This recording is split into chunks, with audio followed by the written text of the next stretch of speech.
Here's how to make your drinking water more exciting without any sugar or flavorings. This is day 19 of Get Quenched, and we're in the third week of this challenge already. So if you've been showing up every single day, you might be starting to notice that, as with some of your other New Year's resolutions, maybe the initial excitement is starting to wear off and hydration is feeling a bit routine or even boring, which is completely normal, of course, and it's exactly why today we're talking about how to keep the honeymoon phase alive in your water relationship, to keep it fresh and engaging so that it becomes a lifelong devotional communion rather than just a temporary resolution that fades by February. First, I want you to go back and revisit your why that you wrote in the workbook on day 2 of this hydration challenge.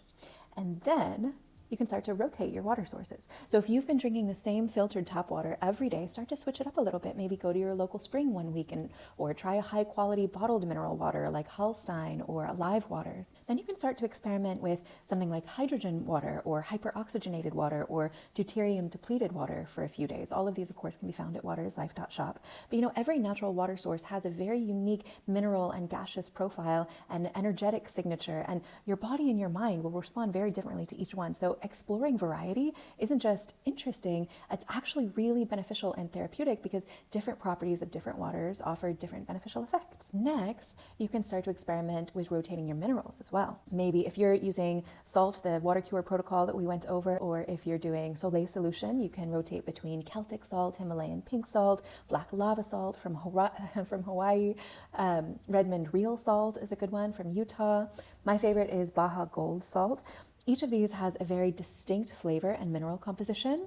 Celtic, of course, is high in magnesium. Himalayan has a lot of trace iodine, really great for your thyroid. Black lava has activated charcoal. It's nice and cleansing as well. It has sulfur compounds too, which is an interesting mineral profile. So basically, you're giving your body a wider spectrum of micronutrients, and then it can paint the full palette of the Sistine Chapel of your health with those. Another day, you can switch it up and move over to a full spectrum like oceanic electrolyte, like Quinton marine plasma. I love Quinton marine plasma. Or minerals from a deep ocean volcano, like Adia Clarity, for example, or my personal favorite, which is beam minerals. Fourth, you can start to add beauty to your hydration practice. Infuse your water with beautiful edible flowers like roses, hibiscus, lavender, or chamomile. You can add fresh herbs like mint and basil and rosemary or even cilantro. Float thin slices of cucumber or lemon or lime or grapefruit or orange. Get creative with it and watch the colors swirl, watch the petals dance as you vortex the water, and start to really engage all of your senses.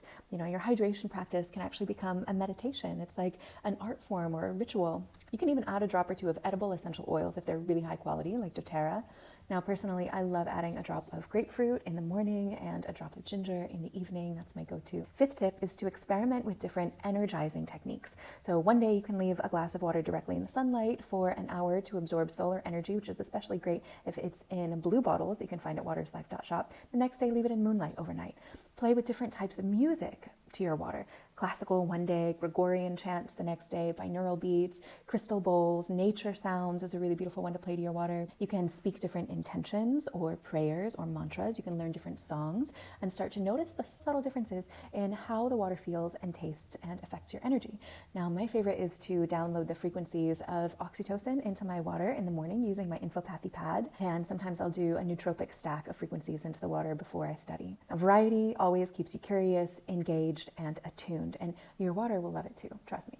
So this water journey is all about cultivating a relationship with the sentient being of water, not just checking off a box on your habit tracker once you've drunk 8 glasses a day. So if you want help integrating all of this, you can comment hydration workbook to get the 28-day guide so that you can follow along not only this month, but any time of year that you want to revisit these practices, journal your favorite water experiments that you've been playing with, etc., or comment Quenched to take this off the Instagram or off the YouTube, wherever you're watching this, and receive daily lessons via email so that you can stay connected to this practice every single day. There's just 8 days left. I will see you tomorrow. Until then, be well and be water, my friend.